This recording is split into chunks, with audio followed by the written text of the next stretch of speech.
to Unstuck and Alive. I'm Todd Pinkston. And I'm Steven Nooner. We have watched it happen. Fear gives way to faith. Isolation melts into belonging. The stuck places break open and life begins to flow again.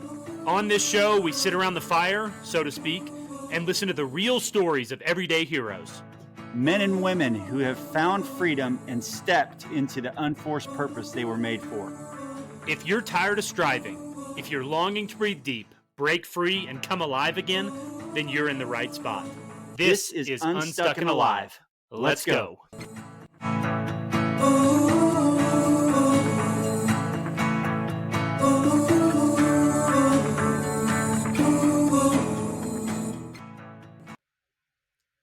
Hey guys, it's Nooner here. We're here with someone really, really special, and I'm just really excited to be here today with Todd Pinkston. So Todd is not just the founder and president of WayForward Adventures. He's not just a co-author on the book we've got coming out called Unstuck and Alive. He is become a real great friend, a brother in Christ, and just someone I've really, really grown to love.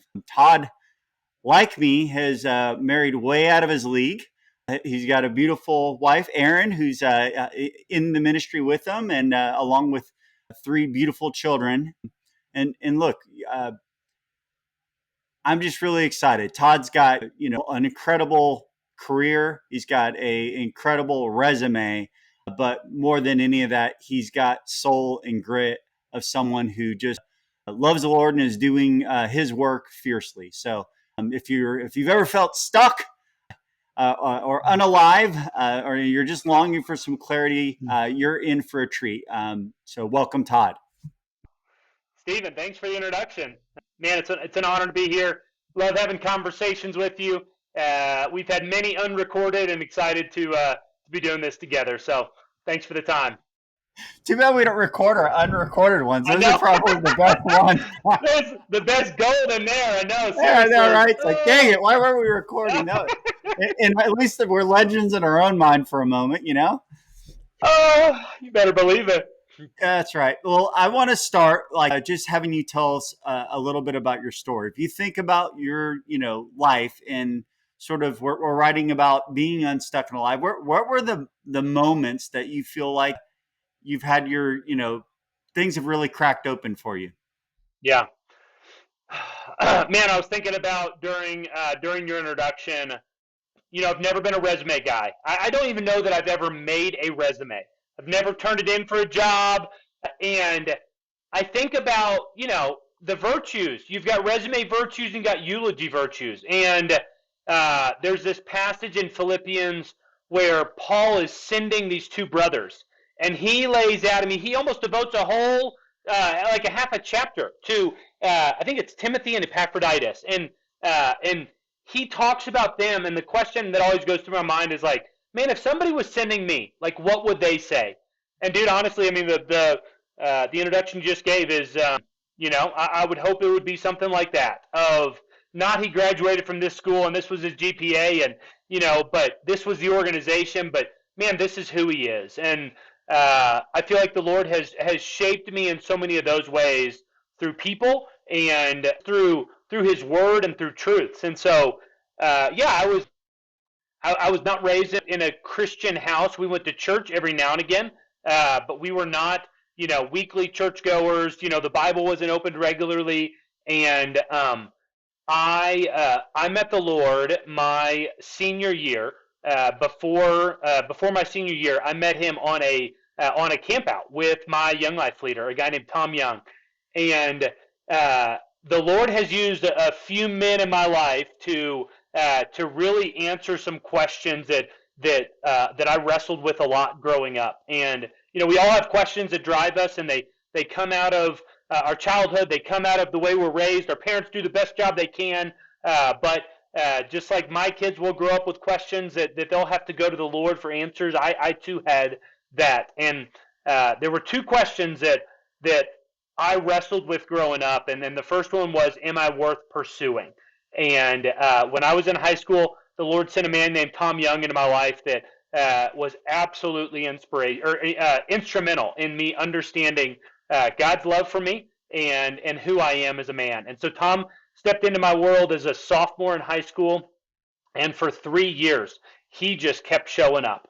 He could have done whatever he wanted. He could have traveled the world and golfed. Him and his wife were successful, and he came to the high school multiple times a week and showed up in my life. And he showed up in my games. He showed up in the classroom, in the lunches, and we would hang out all the time. And he invited me on a trip the summer before my senior year.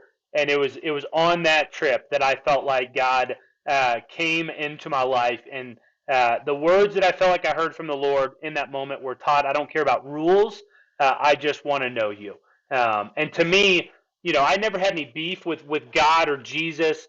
What I didn't love is all the rules that came along with Christianity. And so that's what kept me from wanting to pursue a relationship. And in that moment, I realized it was more about a relationship, not about the rules. And for me, Nooner, I don't know that I could ever look at my life and feel like I felt a call to ministry. But what I did feel is I felt like what I had been searching for 18 years of my life, and pursued the answer in lots of different areas. What I felt like in that moment is that God said, this is where it is. Like, this is where life is. And to me, it was like, gosh, what else could I do with my life that would be more meaningful than helping other people discover this? And so, I just felt like that was an invitation, not just for my own relationship with the Lord, but an invitation into helping, other people find that as well and living a life of purpose. And so, if I could real quick. So I'm absolutely. curious, right? You talked about ways that you had pursued that, right? So you'd been pursuing that for years. What did that look like? What did you find that you thought was true that wasn't before you found the truth? Yeah, absolutely. I think we look around, no matter what age we are, we look around at the people that we think have it together, and we try to mimic them. And so for me, I played football, and so it was the guys in the locker room. When you look around, they partied on the weekends, they were great at sports, and they had a girlfriend. They sought affirmation in a relationship with a girl. And so to me, those were the things I invested my life in. I put a lot of stock into how I performed on Friday nights. And, just when you get that picture, you've got thousands of people that are in the stands that are coming out to watch a group of folks play a sport.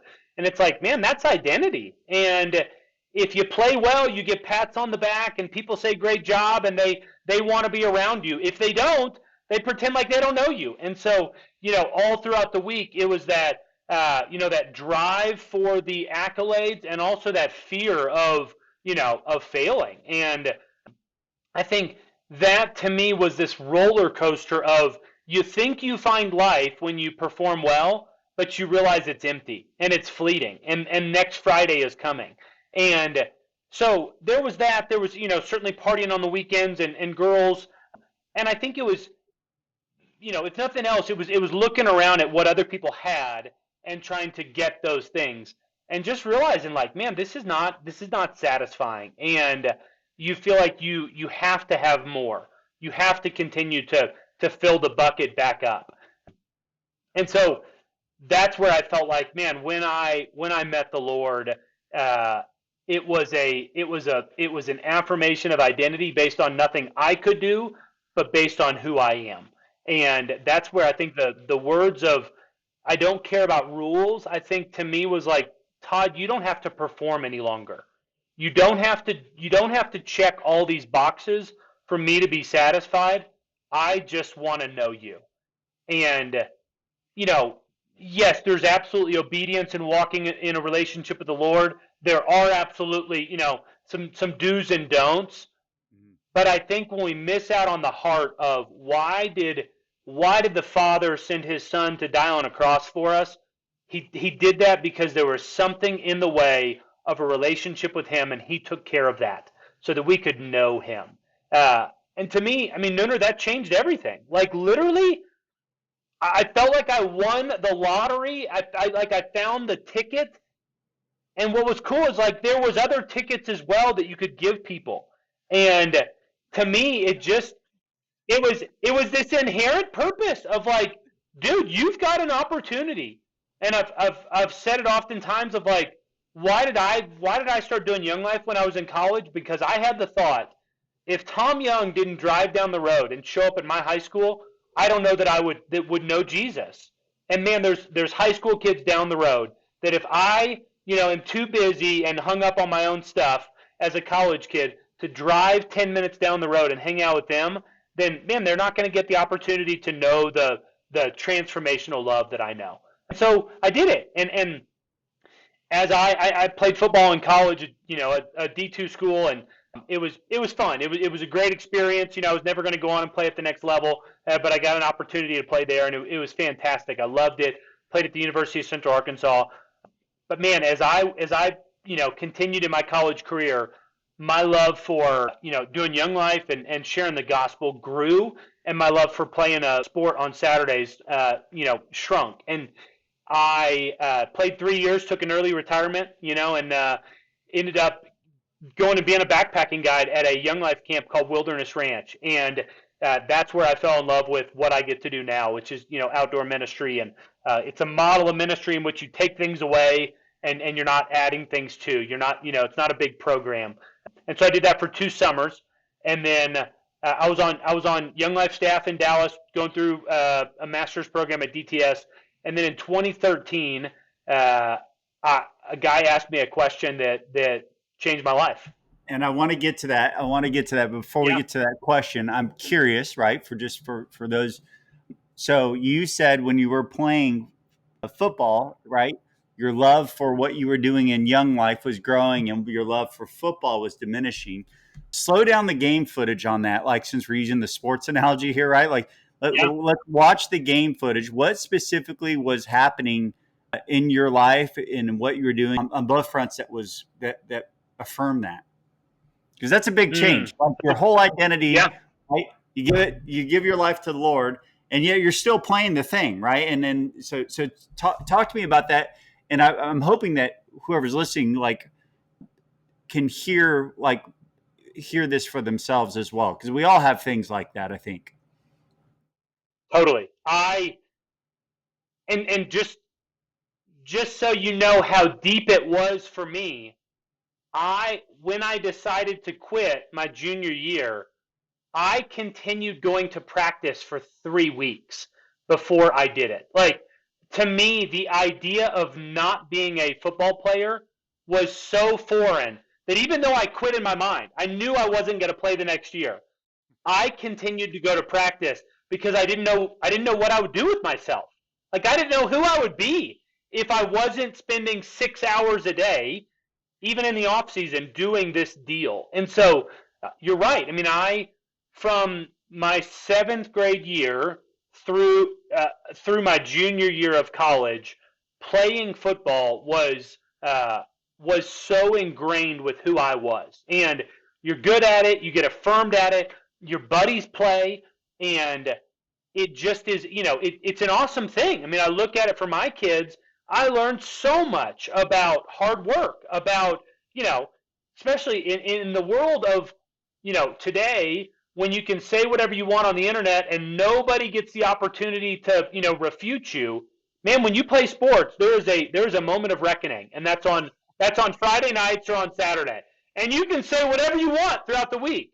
But the reality is you have to go out there and play. And I love that. I mean, it's like, man, what a great opportunity to just put your money where your mouth is and go for it. Yet for me, it had become so much of my identity that when the Lord started to move me in the other direction, and I fully believe God used this sport to get me out of Dallas, Texas, into a smaller town in Arkansas, into a new place where I knew nobody. I had this opportunity to not be who I used to be, but be this new person. And it was great and humbling too, because I had a good high school career. I was well known for playing football. Man, in college, Nooner, I'm 5'10" and white. I'm an average Joe. And I was nothing special on the football team. I made the team. I played special teams. I got to start a few games, but I was never going to be the one that people talked about. And that was humbling and good, for me to realize, hey, like you're not all that. And also the Lord was taking that identity away. And I think for me, when I sat around and thought, like, what consumed me, it was no longer that, man, I want the affirmation of what happens on the field. It was, man, there's these kids down the road that I want to share Jesus with. And there's no other way to put it. Like I wasn't getting, my school wasn't getting paid for by, doing Young Life.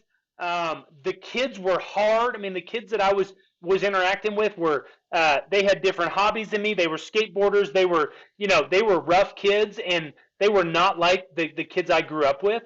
But I just felt this burning passion inside of like, that's where I want to be. That's where my purpose is. And even though it made sense to play sports and that's what I was there for, I had to come to the realization that God used something to get me to a place to open up my eyes to see something else.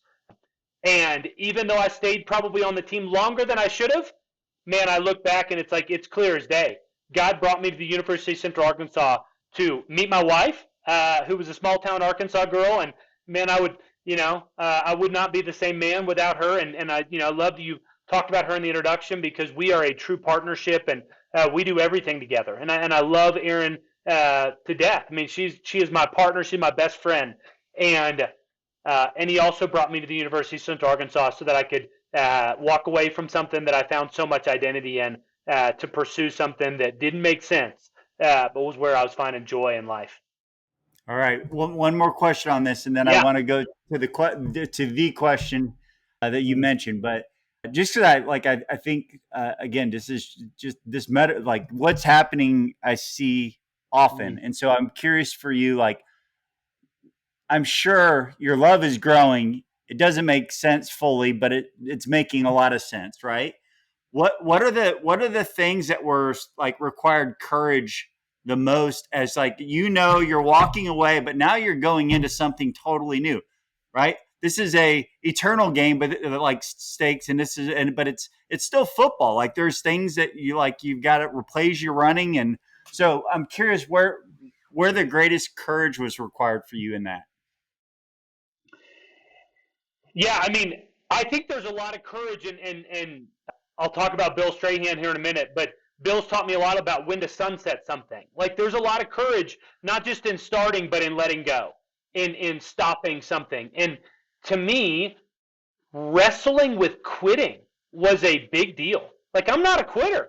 You said the word grit. I mean, I take that as a huge compliment that you would describe me as somebody having grit. To me, the idea of like, if something gets hard, it just requires more of you.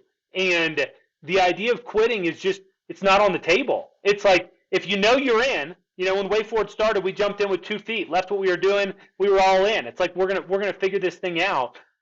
When the Lord called me away from football, I wrestled not so much with walking away, but with the idea of quitting and sitting in somebody's office and saying, I'm done. And that required a lot of courage. And I actually, which brought me to the next thing. I decided, okay, I can't quit without something to go to. And so I looked up and found this, this Young Life camp that did backpacking trips, and thought, man, that'd be cool. I've been on a backpacking trip. That'd be fun to be a guide. And I looked at what was required, and I thought, well, I don't have any of the gear. Like, I'm totally not qualified. I guess I'll apply, and if I get it, that's my sign. Like, that's what the Lord, that's the door the Lord is opening. So it's kind of the fleece moment of, this doesn't make any sense. And when I got that, it was like, okay, this is where the Lord's calling. And I probably should have quit no matter what, whether I got the job as a backpacking guide or not. But that was God's affirmation of like, I'm inviting you into something else, and you can't do both. Yeah. So it took courage on, it took humility to walk into somebody's office and quit.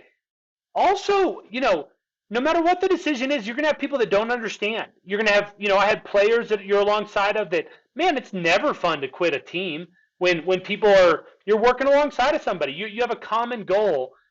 But to me, it's like, all of those virtues they're amazing to have in your life, but they all pale in comparison to obedience.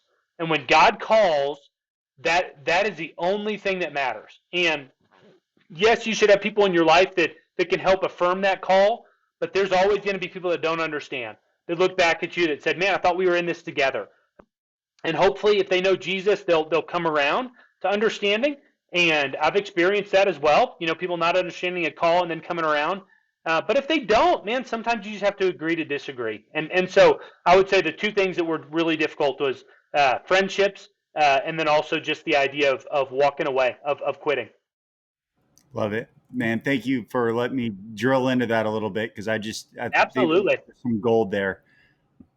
So yeah. So now the question, right? The question. So and just real quick, just so I can frame it. I mean, I love that there's like this sense of, the freedom from and saying no and stepping away. But in Coach, a lot we talk a lot about freedom too. And so you're stepping into deeper. He provided that monkey bar, you grabbed it, and you're making the swing to the new thing.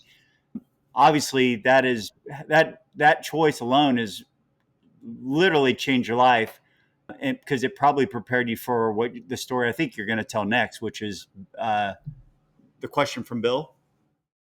Yep, absolutely. And I'll preface this by saying, before WayForward started, I loved what I got to do. I mean, when I tell that story in college of just having this passion for the like high school kids down the road and the gospel. Well, when I graduated college, that's what I got to do full time. I was on Young Life staff in Dallas. I loved it. I mean, it just you knew kind of what the end goal was. The end goal was to build something where there's relationships and kids are getting the opportunity to understand Jesus for the first time. And so I loved it. I wasn't looking for anything else. And we had a Bible study that was meeting at the house from a group of guys at a CrossFit gym. And one of the guys was like, "Hey, you take these high school kids backpacking. Why don't you ever take us?" And I was like, "Let's go. This would be awesome." And Nooner, as I took high school kids on backpacking trips as I got older, I just couldn't help but think, man, why wouldn't this work for us? Like, why wouldn't this work for people our age, in their 30s, 40s, 50s? We're busy. Like, we got problems, man. Like, we need some time away. And so when they asked to go on a backpacking trip, I jumped at the opportunity, because I just thought, like, heck yeah, like we need this. And I don't mean you need this or any. It's like I need this. Yeah. And so on that trip, before we started, Bill Strahan, who the Lord will use in profound ways in my story, he asked a question that rocked me. He said, "If money wasn't an issue and you could do anything to make a difference in the world, what would you do?" And to me, Nooner, I mean, I had dreamt about this idea of backpacking trips for adults. And so I answered him, not even thinking twice, like, I would do this.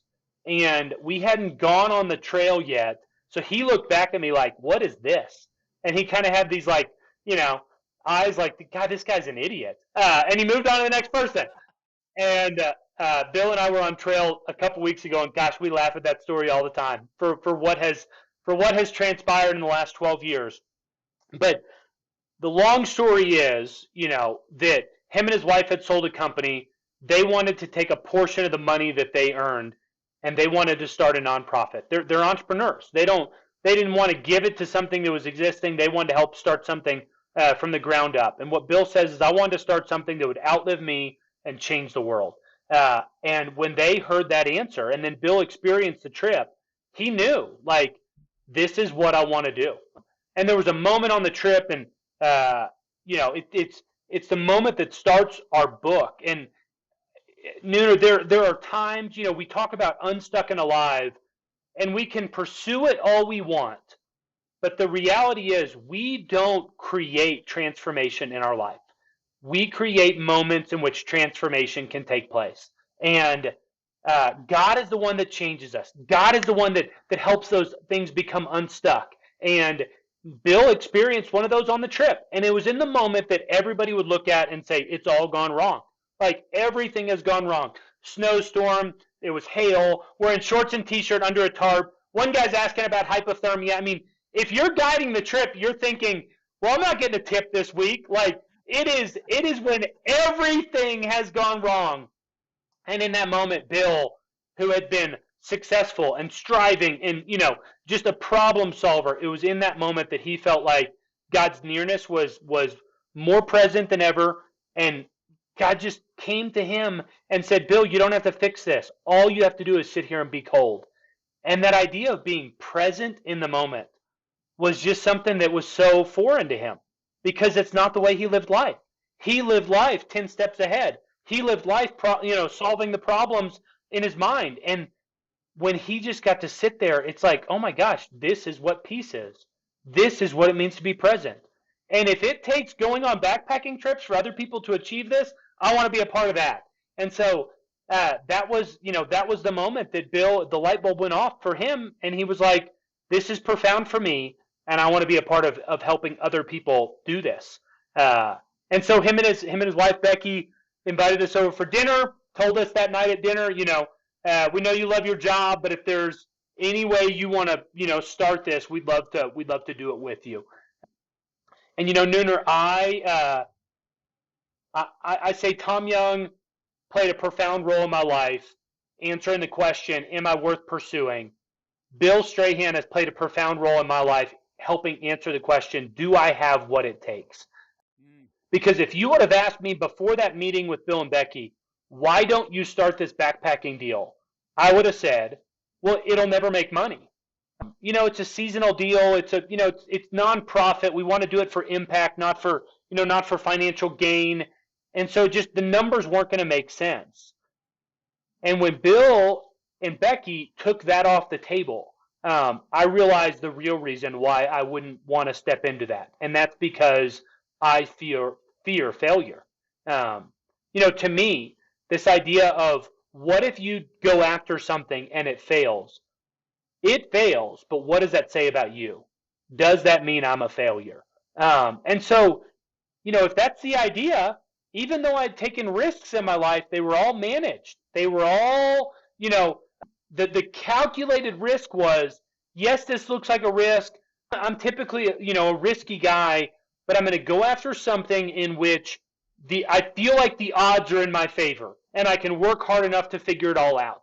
Mm-hmm. And this was the first thing in life that was like, let's be honest, the odds weren't in my favor. Like, who's going to take a week off work, pay $1,000 to sleep on the ground? Like, this is dumb. The people we're going after, we're not going after, folks that are backpacking enthusiasts or just love to camp. Like, we're going after everyday guys and girls, 30 to 50 years old, successful, driven. Time is of the essence in their life. They're busy, they're occupied, and we're asking them to make a massive sacrifice to step away from all that.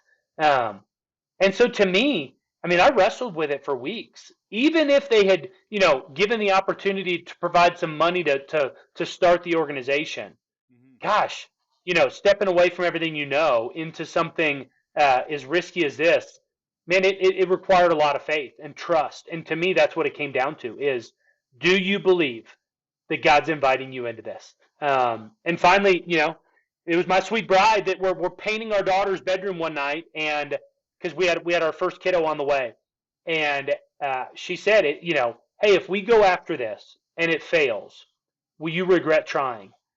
And again, it's like you're just answering the question, and I'm painting the wall, and I said, no, I don't think I'd regret it. And she said, great, let's go for it. And to me, in that moment, it's like, okay, like we're in. If she's in, I'm in. Yeah. And the contribution that Bill and Becky made to WayForward, the financial contribution is the smallest part of their contribution. Like who they are and the ways that they have partnered with us and helped grow me as a leader. Bill has been by my side as my number one fan this whole time. And when I doubt myself, he comes in and helps me see something different. He's helped me, to believe you have what it takes.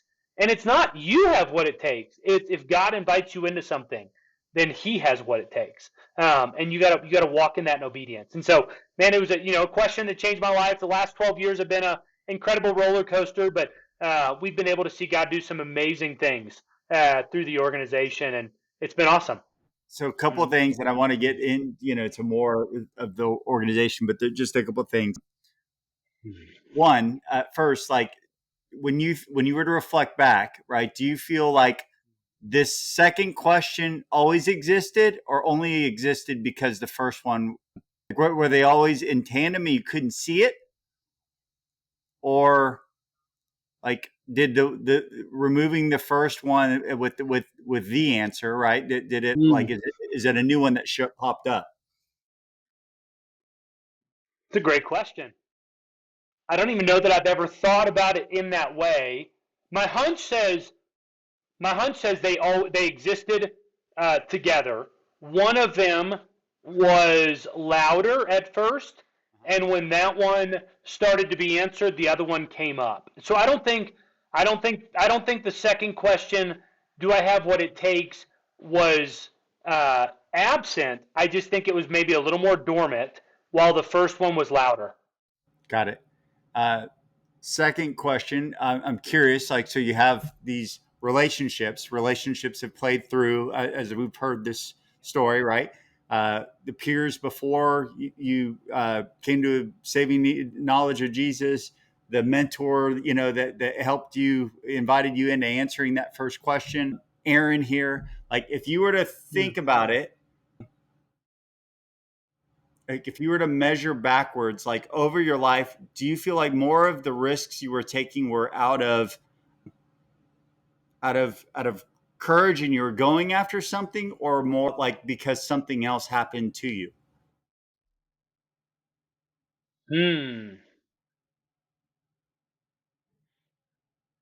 I don't know if this is you can ask the question again if I don't answer it. That's okay. Early on, I was taking, like, before I met the Lord, I was taking risks because I was hoping to find the answers to those questions of, if I will step out there and do something that feels risky, draws attention, and it's successful, then those relationships might come. I mean, one, I'll answer the question, do I have what it takes? It's like, yeah, look, I did it. Mm-hmm. But two, if other people then start noticing you, then it's like, okay, I'm worth pursuing. But just like I talked about, the stuff, with playing football on Friday night, it's like it fills the bucket for a little bit, and then you look down and it's empty again. And you have to keep, like, manifesting that. You have to keep doing it again. And the more risks you take, the more things you go for, well, the more potential there is for failure. And so then if you hide the failure, it becomes this managed perception. And, that's so I'll get to that in a sec. I think the answer to the way I would answer the question is, earlier I felt like I had to take risks to prove something. Okay. Now it's like I feel like I'm taking risks with house money because God's inviting you into it. And, it's the idea of, like, it's unforced. It is, I'm reading a book right now, talking about, like, the Lord's blessing, the Lord's anointing. It's like, Nooner, if God is for us, who can be against us? And, I don't always live in this because I certainly still, wrestle with the false self. But as I think about things, the idea of, like, if you feel like you're invited into something and it's of the Lord, what do you have to lose? Yeah. And if you feel like you're invited into something and maybe it wasn't the Lord, you just ate something that, gave you an upset stomach and you thought that you were supposed to go that way and you weren't, and it fails, who cares? Like, there's not, your identity's not at stake. And so to me, it's just this idea of, like, let's go for it. I mean, just go for it. And, I'll back up. Like, this idea of identity has been really, just a huge theme throughout my life, as it is for so many people. And, to me, the idea, I felt like when I first started walking with the Lord that I had to have everything together. And it was like, okay, I'm saved. Like, I've got to have it all figured out. And you quickly realize I still You have got to have all struggles. those rules right, Todd. All those rules. Man, I know. Even though God said I don't care about rules, it's still something that I struggle with. And so, and then when you're in ministry, you're really supposed to have it all together. I mean, my word, like when Erin and I moved to Dallas, she was working for a ministry, I was working for a ministry, I was going to seminary. And we were having high school kids over to our house. It was like we were supposed to have things figured out. And the reality was our first year of marriage was hard and we didn't have it figured out. And you don't feel like you can be honest about that stuff, whether it's your struggles or things like that. It just doesn't seem. And for me, I had a struggle with pornography. Nooner, that was something that even now admitting is like, gosh, it stinks. And even thinking about who's going to listen to the podcast. But the reality is, like, that is one of the deals that keeps so many men stuck in shame, and it's this hidden sin. And for me, it robbed me of 5 solid years of marriage. And finally, like, I couldn't do it anymore. And when I sat down, Erin, and told her, hardest conversation I've ever had, but it's like, oh, this is what it looks like to live a life of vulnerability. Like, this is what it looks like to be forgiven. And, we're going to wrestle with that stuff throughout our lives, but that was the beginning of this is a foundation based on reality, not based on a perception, not based on a facade. And man, like, things shifted for us, and praise God for that. And we've had some other moments where things have shifted, and probably the biggest one, in 2020, a hard year for everybody, of course, difficult year for WayForward, and as a leader, I just felt tapped.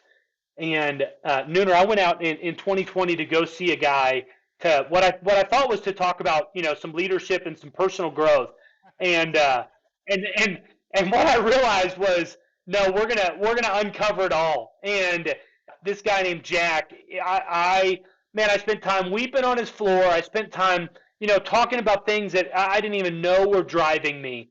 And holy cow, like, I felt like he revealed, took off some blinders on my life and my leadership that, again, it's like you try the best you can, but man, he helped me see even areas I was still striving. I was still trying to prove. I was still over functioning.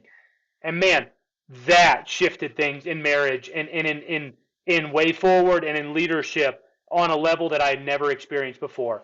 And again, it's like you talk about things getting unstuck. It's like, dude, I look at Todd of 2019, and he was doing great. Like, he was pursuing the Lord, and he was trying to find life.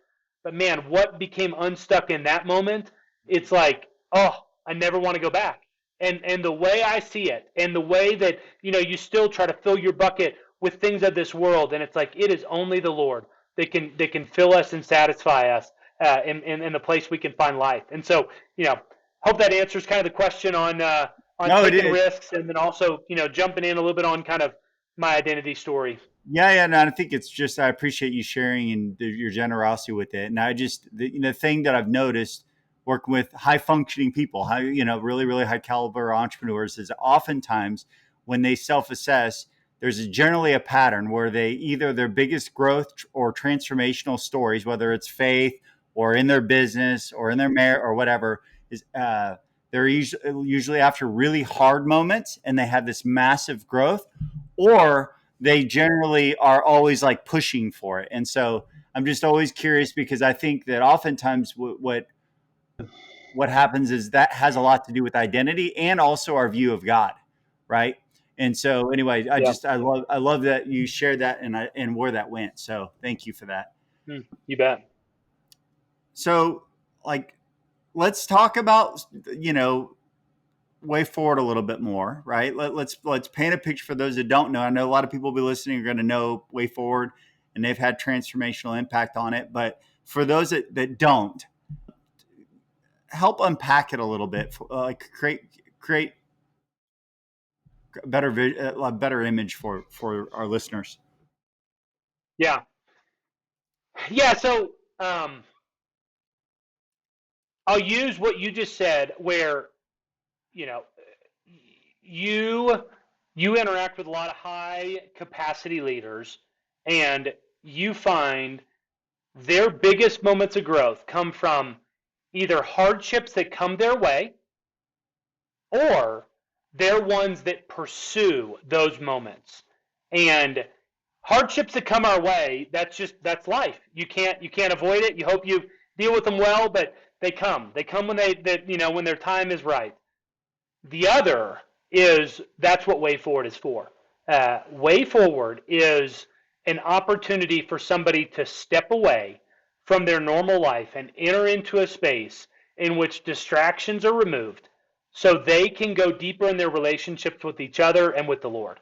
And so what we found in that is that, when you create these conditions, what essentially happens is that you catalyze transformational moments. And that's what WayForward is all about. We don't do the transforming. God does that.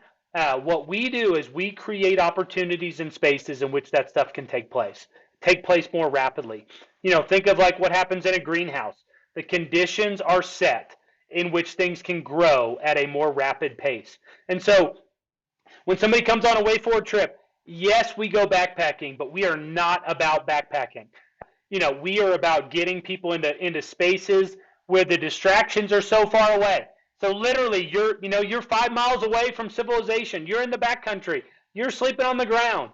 But in those moments, people talk about things that they have never talked about. Like, Nooner, I am blown away at the number of people that are sharing their life story, and they'll say, "Man, I'm going to tell you guys something. I've never told anybody this in my life."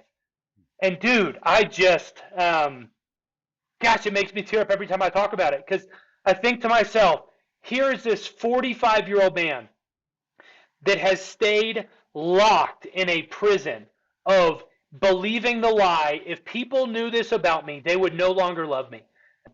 And I just think, like, it doesn't matter like how gifted you are, it doesn't matter how much money you make. If you believe that if somebody knew, and fill in the blank, whatever it is, if somebody knew that about you, that they no longer love you. And for that moment, for somebody to be able to share that, and you don't even have to do anything. You're not solving their problem. What happens in that moment is profound, because they look around the circle, because you're not in a room, you're in the backcountry. But what they see is that their friends are not running off. Their friends are still there. And, whatever you want to, whatever list you want to make of stuff, I've heard it all. I've heard everything you can possibly, comprehend confessed on the mountain, and people don't go anywhere. They stay right there. And it is just an incredible moment. So this idea of being fully known, that's what takes place on the mountain, is people get the opportunity to fully know each other. And so, a few days into the trip, no longer matters what you make, and no longer matters what your title is. Sometimes people bring Sonicare toothbrushes on trail, but for the most part, Nooner, the amenities are pretty minor. You're sleeping on the ground, you're sleeping in a tent. Like, it is the great equalizer. And so you're just people, and people get to relate to each other. They get to laugh. You laugh like you haven't laughed in a long time. It like brings out the inner kid.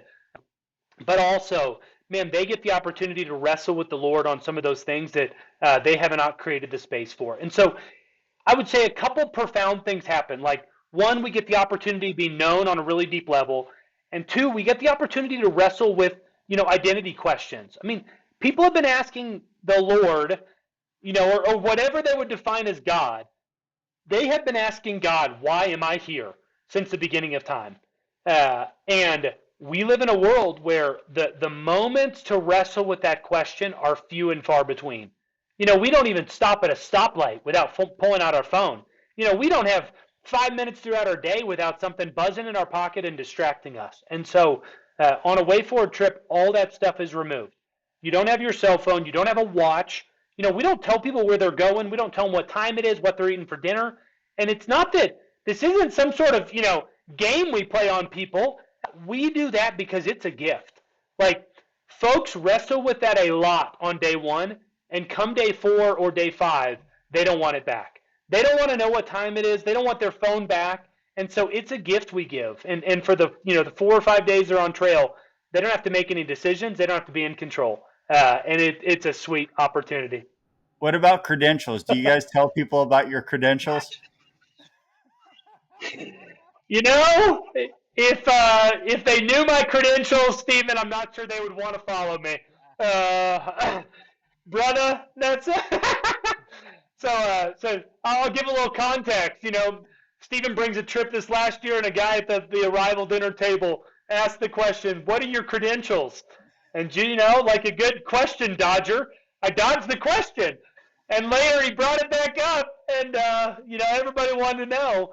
And the reality is, Nooner, just like life, you want to find people that have been there and done it. You want to find people that have, been on the trail for many times. And it's not about the credentials. I mean, man, there's lots of people with PhDs that you wouldn't follow.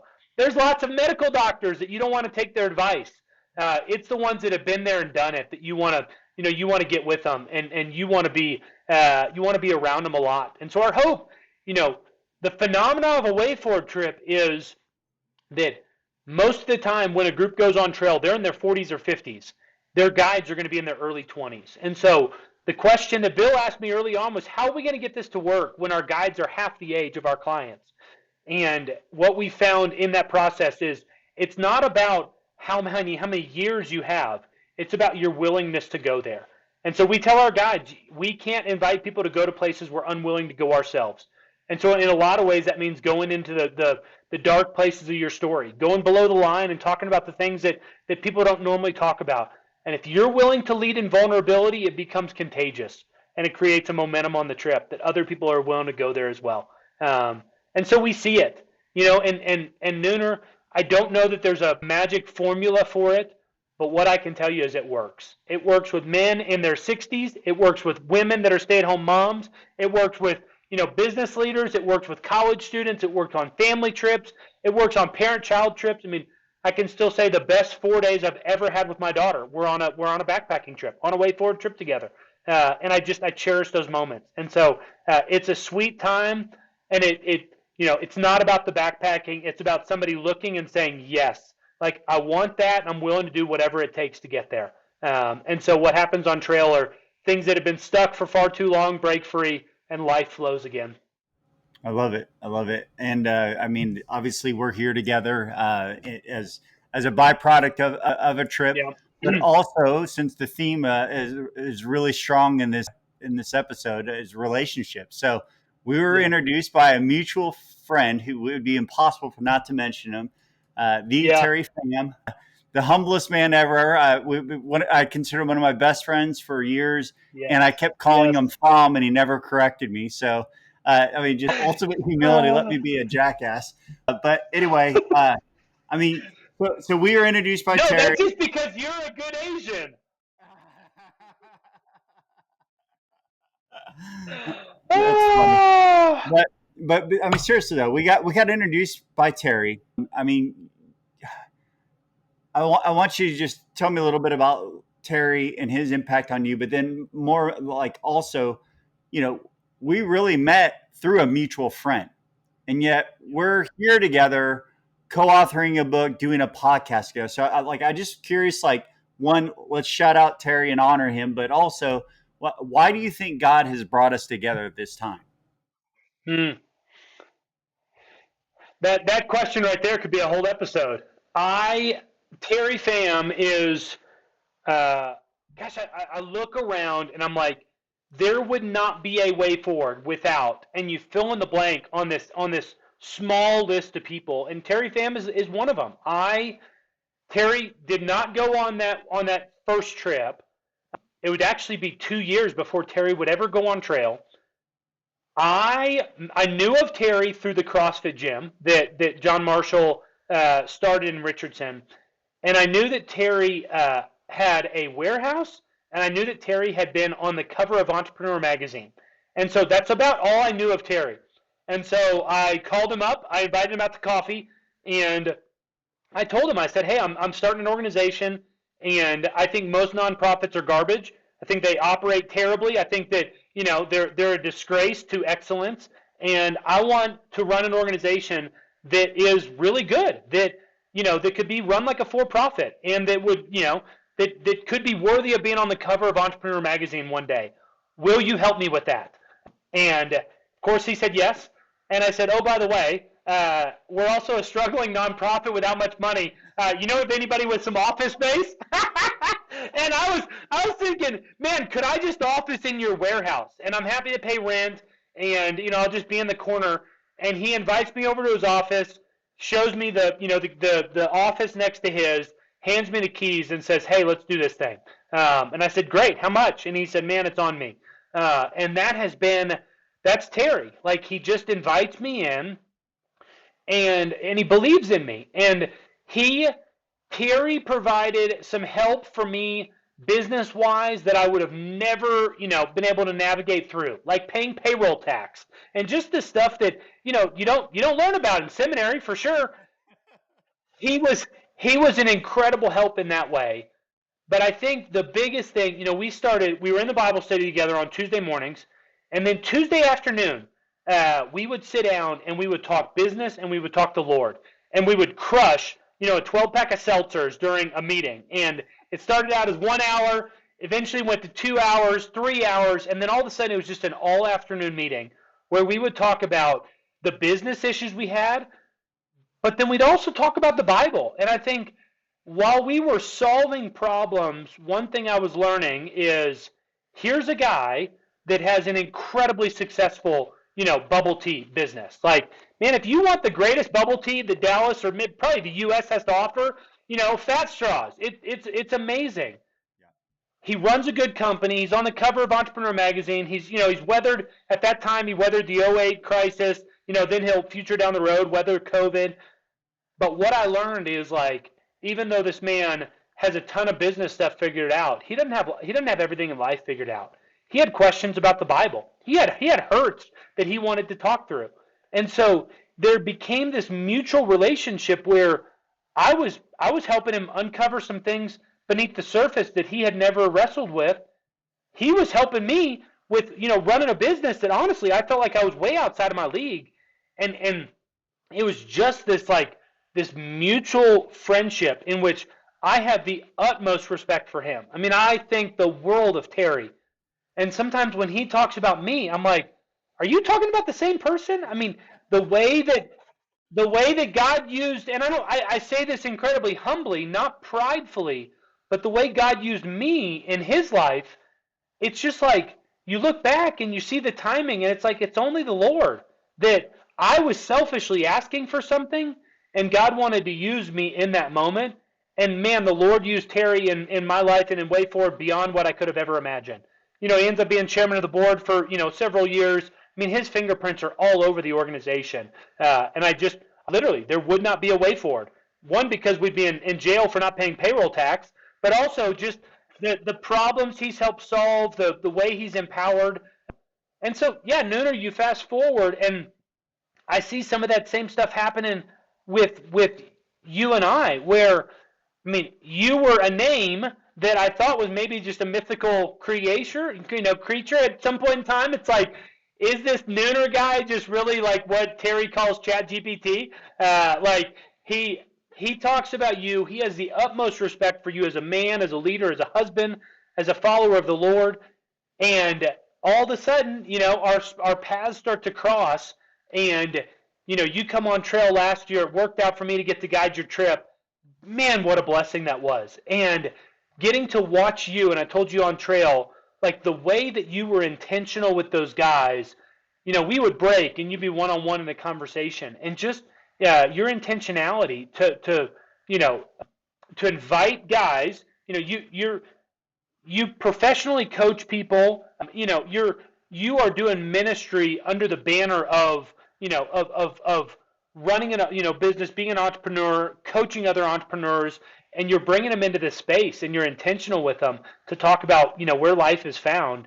And it's like, man, where that guy's going, I want to be a part of it. And so when you called in the fall, with the invitation to be a part of a passion project, something you had dreamt about forever, dude, I prayed about it, but the answer was obvious. Like, let's go. I mean, I'm in.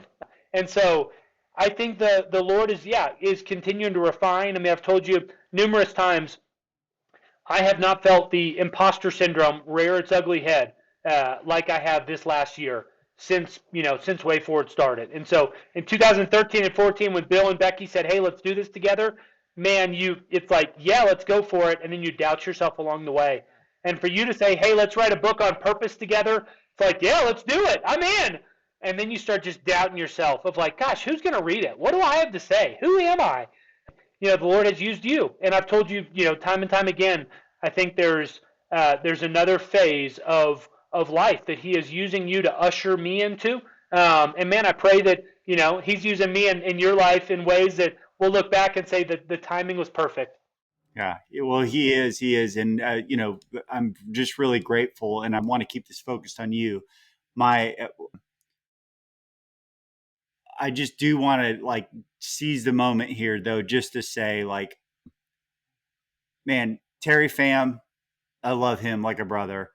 Yeah, When I joined Entrepreneurs Organization, I wasn't quite sure that I was going to fit in, where it was going to work for me, whatever. And the first meeting I go to, I get this big smiley guy looking at me across the room. And I was like, he's either hitting on me or like he's a cool dude. And fortunately, it was the latter. He became one of my best friends and just a brother. And because he loved me, he kept inviting me on WayForward. And he talked about WayForward, and he kept inviting me. And every year, I had something because of other commitments of coaching or whatever. I couldn't go. I wanted to, but I couldn't. And so literally every single time I would watch him take a bunch of our other friends on trip, and I would literally see lives transformed. yeah, yeah, And I mean, the fruit was obvious, man. And so, yeah, I get finally to the point. I'm like, man, I'm going. I'm going. And I call Terry up and said, hey, man, I'm in this year. I can make it happen. And he's like, man, you're not gonna believe this. This is the first year. I'm not gonna go. My son's graduating high school, college, all the things. And I was like, well, all right, Lord, I felt like I was supposed to go, so I guess I'm going. So anyway, I got to go, yes, and it's been so cool. Just the blessing for me and the time and everything, but then just also to see how God used WayForward and is working and continues to work. We had a 6 month regathering, and you got to be a part of that too, just to see the what's happening and stirring in people's lives. And it's not always the easy thing that's being done. It's like there's really, really hard things that are happening that are really beautiful, and people are getting unstuck and alive. And so for me, this journey of this book that's been on my heart forever, I knew that I just knew that this is something that we were meant to run together and so grateful for you, grateful for the wisdom. Speaking of the book, I'm just curious, like if someone's stuck and they're listening to the car like right now, and the book's not even out, it's still being written, but like if you're hoping that someone takes something away from this, they never get to go on a WayForward trail, what do you hope that they can receive? man, that's a great question. Yeah, I think WayForward trips are great. I think they're fantastic. I think everybody should go. I think you can find life apart from them, though. Like it is not there. It is a condensed version where a lot of things can happen at once on a great adventure. Right now in southern Colorado, hopefully it'll be around the country, maybe around the world one day. But I think if somebody were, if they were listening to this and they were thinking to themselves, man, I've been stuck for a long time. Like when I read the Bible, I believe, but I just don't experience the life and joy the way I see in those pages. I would say, hey, there's hope. Like there is nothing you have done that has disqualified you. And I think that's one of the first things is, we look for this grand plan, these, 5 easy steps to find purpose. But I think where it starts is with identity. And it starts in identifying and getting out of some of the traps that have kept you stuck for far too long. And so that's why, the idea, and when we put the name on it, Unstuck and Alive, it takes both of them. It's like we cannot just muscle our way into life. It's not put more weight on the bar. It is stop, look around, and realize what are the lies, what are the traps that have kept me stuck for far too long. And Nooner, what is great is like when you finally see it, oh my gosh, I've been walking around like Eeyore for far too long. I've been thinking that purpose is a place or it's a plan. Like whatever the trap is you're in, when you finally identify it, man, that's 90% of the battle. Like when you get out of the trap and look around, you start seeing purpose everywhere. You start seeing opportunities to use your gifts and flourish. Now, are there things that can, that can hone that in? Absolutely. Is there a process to making it a daily habit? Yes. But man, it's not rocket science. Like it is not, I think the greatest thing is like, Steven and I don't hold the keys. We're not the gurus to purpose. But we've also walked with a lot of people that have been stuck, and we've helped synthesize a lot of great data. And so this isn't our book. Our names be on it, but it's everybody's book whose stories are shared in it. And so I think I would just tell somebody like, hey, don't stop. Like there's hope. There's nothing you've done that's disqualified you. And I think that's probably one of the biggest things that keeps people stuck is feeling disqualified. It's like, man, I've worked hard. I haven't been able to find it so far. And it's like, man, don't stop. There's hope. I love that. And if I could go one Yep. deeper, just because it's a shot over the bow, because you've got it, but I see this one a lot, and I just love for you to speak to it. How important is your degree, your seminary degree, to your ministry and work, Todd? Because I got a lot of friends that feel like that they're not equipped and they're not qualified. Nobody's asked for my seminary degree. It's never gotten me in the door in a conversation. If anything, it creates more barriers to entry than it does open doors. Man, Nooner, I look back at my time in seminary and I absolutely loved it because it was a condensed time in which I got to be in God's Word. But no, there is, if you look back, like God has used people with no college degrees. God has, look at the disciples early on. God wants our presence and God wants our obedience. In fact, man, as you look at the story of Jesus calling the earlier disciples, what does he tell them to leave behind? He tells them to leave behind everything they know. He tells them to leave behind their profession. And so, dude, there's a reason that folks joke about seminary being called cemetery. It's like the place your faith goes to die. Man, dude, you can study it so much that it loses its passion. Like, no way, dude. Purpose is so core to our walk with the Lord. It is not about how much we know. In fact, I think our 10-year plans and everything we think we have figured out just gets in the way. It's about a relationship. It's about knowing where your identity comes from. It's about not falling into the pitfalls on a daily basis and believing the lies, and it's about being faithful and bringing your best self into each moment. And so, great question.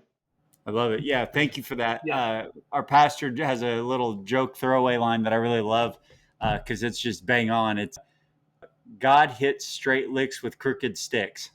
And Yep. and I just think that's a cool way. So anyone who just feels like they're not equipped, man, what a great word of affirmation from Todd there. Just to end, I mean, I want to end with just some fun if we can. Absolutely. But just a quick lightning round, okay? Come on. So, what is your superpower? Should have knew you were going to ask. I think my kids would say I can bring laughter into any situation. It's oftentimes not viewed as a superpower, but man, humor. It's like whether you're in an intense medical situation or the family's frustrated about something. Gosh, when we laugh, like just a good laugh, not sarcasm, but like just a good hearty laugh. It can be disarming, and so I would say that's one of them. I would say another one is, man, Nooner, I see things in people that they don't see in themselves. I'm a big believer in people. I'm hard on them at times because I want them to grow, and I think looking back, sometimes you need somebody to say the hard truths. But I would say I see things in people that they don't see in themselves. I love it. I thought you were going to go with cornhole, but Ah! true story, guys. Oh! Literally off the trail. We're back at WayForward Base Camp. I'm praising God for the warmness of a normal bed. I'm Oh! sleeping on the ground, and then late at night I hear zoom, zoom, zoom, like just over and over and over again. And Todd and one of the friends Oh! on the trip, a guy named Sean, they literally, I don't think, missed a single hole in cornhole for hours. I mean, so I don't even know if that had an ending to the game, but I eventually passed out, thankfully. But best cornholers I've ever met. Oh! It's a fun game. I love playing it. Well, I'll wait to see you on ESPN one day. The Olympics when they make it a sport. Best advice you ever received?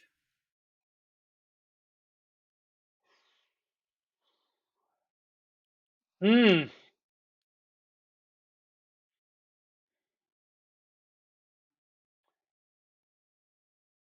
Yeah, I think go for it. Like don't live life with any regrets.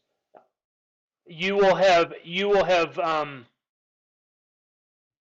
yeah, you'll regret not going for it more than you would regret going for it and failing. Love it. A moment you almost bailed on this project. What's a moment? Oh, I don't know that I almost bailed, but after we talked in the fall, I had the thought of, man, I hope he forgets that conversation and just doesn't call back.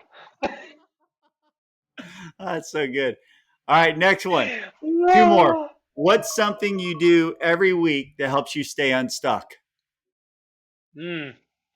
I'm a big journaler. I so there's a handful of rhythms.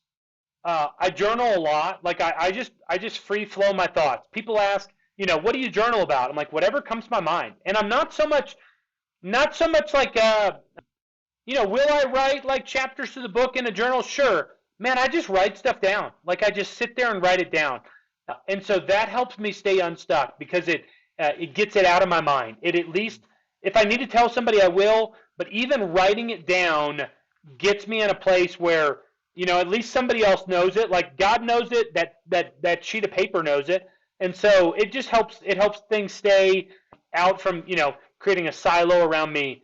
And then another rhythm. You asked weekly, but I try to get away monthly. So I try to take a day a month where I just get away, and I turn my phone off.